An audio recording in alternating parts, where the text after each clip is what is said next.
It's beautiful, blue, and cold outside. Coldest year of the season so far. In fact, it was so chilly, Muskegon actually set a new record low temperature this morning. You guys, you can hear the rush of the water behind me, so I want to put this in perspective for the people of Barry County to let them know how significant this is. So you had debris that was embedded inside the sides of these walls. If you fall in, first step is try to rescue yourself. Yep. Get over towards the ice. Yep. Help. Yep. Whistle. So one of the questions that we've been getting is, why has it been so cold? Because these are near record cold temperatures that we're expecting for today, tonight, and tomorrow. And it all has to do with our jet stream. Our jet stream separates warm and cold air for us, just to put it in a simple term. So it helps to steer where the warm and cold air go. Right now, off to our west, we have this massive ridge called an omega block. It's kind of stopping things up for us, and it's creating a kink in the jet stream. Over to the east, we have a similar thing happening, and that's allowed the very cold air to roll all the way down into the Great Lakes. If this would have happened in the wintertime, this would have been a monster. Well, we're keeping a very close eye on Hurricane Michael, expected to continue to intensify as it heads towards the Florida Gulf Coast. You can see some evacuations underway, and it's good that people are heeding those warnings because this is going to be a pretty strong storm. I want to show you just one forecast model. So again, don't cling to the actual placement of the center of the eye because it could shift just a little bit, but it's looking more and more likely that the center of this storm is going to roll towards Destin and Tallahassee, and the landfall with this will bring some pretty strong winds. Again, this could continue to intensify to maybe a Category 3, so wind speeds sustained over 100 miles per hour.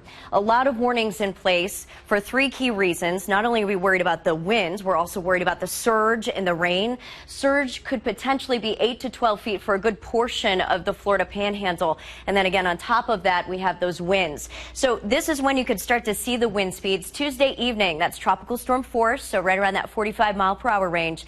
On top of that, this thing looks like it's going to dump a lot of rain. Destin, just to the north of Tallahassee, some spots a good 8 to 12 inches. Hey guys, I'm just off the shore of Grand Haven, and I'm in about $1 million yacht here, and they said, Ellen, do you want to drive? And I said, okay. I think a lot of times people don't realize just how strong straight line winds can be. So I had to do a little bit of a comparison here between microbursts, which produce straight line winds, and tornadoes. To start, a small tornado can produce winds of 65 to 110 miles per hour. Okay, so that's a tornado. If we compare that now to a microburst can produce some wind speeds of 58 to 110 miles per hour. Look how similar those are. Both of those have an upwards threshold of 110 miles per hour. That means both can snap trees, lift roofs, and take down power lines. It's exactly what we saw in the Jenison area. Well, the wind chill is definitely a factor already, and we're only experiencing wind chills right now of about 15 below. And the people that are most impacted by this are those that aren't really thinking ahead. So it's those that have gotten in a fender bender and they maybe forgot to pack their gloves because they didn't expect to be out in the cold. Or maybe those that are a little optimistic about how quickly they can shovel away their driveway.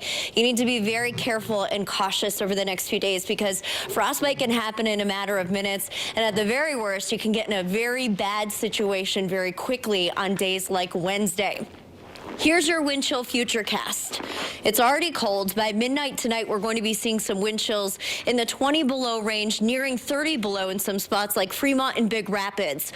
Rolling forward to Wednesday morning, where some of the core of that cold sets up over us, we could be seeing wind chills closer to about 50 below near the Indiana state line. And that's because the lake has less of an influence at that location because of the wind at that current time. We continue those very cold wind chills even through Thursday. Bill's going to show you more in just a few minutes. So even if the actual car isn't picked up by the tornado, windows allow for a lot of debris to enter into the vehicle, and it could hurt you or even kill you. Now, another temptation is to find safety under an overpass. With this much concrete, it seems like a safe option, but it's really not. If a tornado were to pass by here right now, what would happen is this structure would actually work to funnel the wind and subject you to even faster wind speeds than if you're just standing out in the tornado on its own. Actually, the safest option isn't an overpass at all. The best option is actually a ditch. If you're low to the ground in a ditch, there's a better chance that any debris or any wind that's flying will fly over you instead of into you. If you find that you're stuck in a car or even a mobile home, a ditch is actually scientifically proven to be a safer choice. Now, of course, the best option is a solid structure, but sometimes a storm can catch us off guard. So when worst comes to worst, if you can't find that solid structure, find somewhere low.